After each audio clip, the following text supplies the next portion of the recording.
So in monotheism, right, the creator and the creation are two separate entities, right? I see. Which is why Physical ramifications की उनको जरूरत नहीं है creator की. हाँ, which is why when Except for Mecca and Medina. which is why when Mansur Hallaj, a Sufi, said Anal Haq, अर्थात I am one with the creator, that He was means I jailed. am him. हाँ, कुछ नहीं, sir काट दिया था, ज्यादा कुछ नहीं हुआ था उनके साथ. He was jailed first and then killed. Yeah. हाँ, पहले obviously पहले जेल करेंगे ना, फिर सर Actually, I've काटेंगे. read the book in college, The Death of Al-Halaj. That's what it's called. But ये तो experience है इन countries के अंदर. आपने ये लिखा है as a teenager, I'm assuming this is when you first हाँ, discovered. 17-18 साल का 17-18 साल के. You said, I had no harrowing tales of persecution, no bitter arguments with religious zealots, and no moment of transcendent realization that led me to abandon my faith. I remember the first time I started having doubts about a creator God. I remember telling my mother about my lack of faith. And all I got in return was, fine, now eat your breakfast. Literally यही हुआ. तो मतलब मेरा तो कुछ हुआ ही नहीं, तो मैं क्या So करूं? what you're saying is that in India, even in our current cultural milieu, we are free to question the existence of God without any severe blasphemy and apostasy.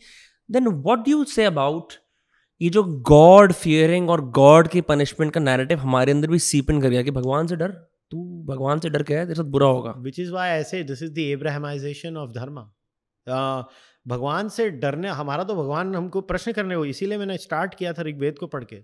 हमारा तो, आप हिंदू टेक्स्ट को देखो, Bhagavad Gita, a text that is dear to me too, Yeah. at a philosophical level. Is Krishna instructing Arjun, or they are having a question and answer session and a back and forth? It's a Q&A for sure. Right? Arjun questions Shri Krishna so many times. ठीक है?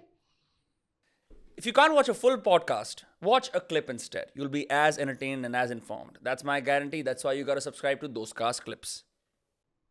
Whether it's the Upanishads and the famous story of Gargi and Yajnavalkya. I don't know the story. I've narrated it in the book also, where they have a debate about the nature of reality. Gargi, a woman, and Yajnavalkya, a great sage, a scholar of his time, and how they debate the nature of reality. You look at the entire pantheon, other than the Vedas, which are just, instructions bhi nahi bolunga, just verses after verses. But the overwhelming Indian pantheon has this concept of Q&A. You can question. तो ये जो आजकल ये हो गया ना, तू भगवान से डर, भगवान से मैं क्यों डरूं? ये मैं इसको बोलता हूं एक ये इजी स्टॉप गैप सोल्यूशन होता है लोगों को कंप्लायंट बनाने का. मुझे भगवान से डरने की जरूरत नहीं है. या देखो हमारे केस में ना, या वो भगवान से डर होता है, या भगवान को आउटसोर्सिंग एजेंट बना देते हैं. Outsourcing in what sense? देख यार, अरे बच्चा मार्क्स दिला दे. नहीं, बच्चा अगर बदतमीजी करता तो बोलती है भगवान पनिश करेंगे आपको. अब आउटसोर्स कर रहे हो ना आप. And which I find that deeply problematic, because you are literally not telling your child to do something right और wrong because it is right और wrong. You're just telling your child to do something which you think is, and you just want an easy way out. In this scenario, you are basically doing what a modern day parent does, is कि बच्चा कूदी मार रहा है, उसको tablet दे दो, कूदी मारना बंद हो जाएगा. This is literally what is being done.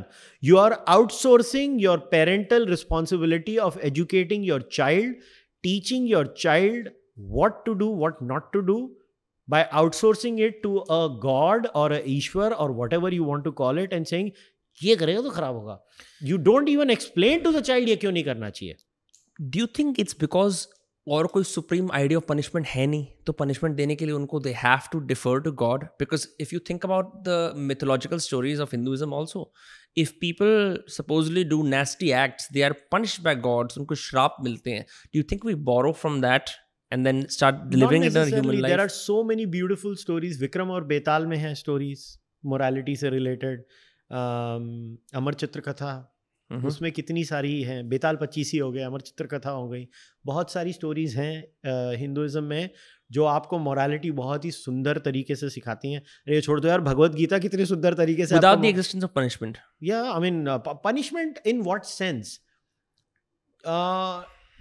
in this conversation, the parent, if now I'm going to forget that I am a skeptic and I'm going to put my believer hat on, and I will say the better answer in this scenario, if you were a believer in all those things, would be कि देख बेटा, तूने ये जो किया है ये बुरा कर्म माना जाता है.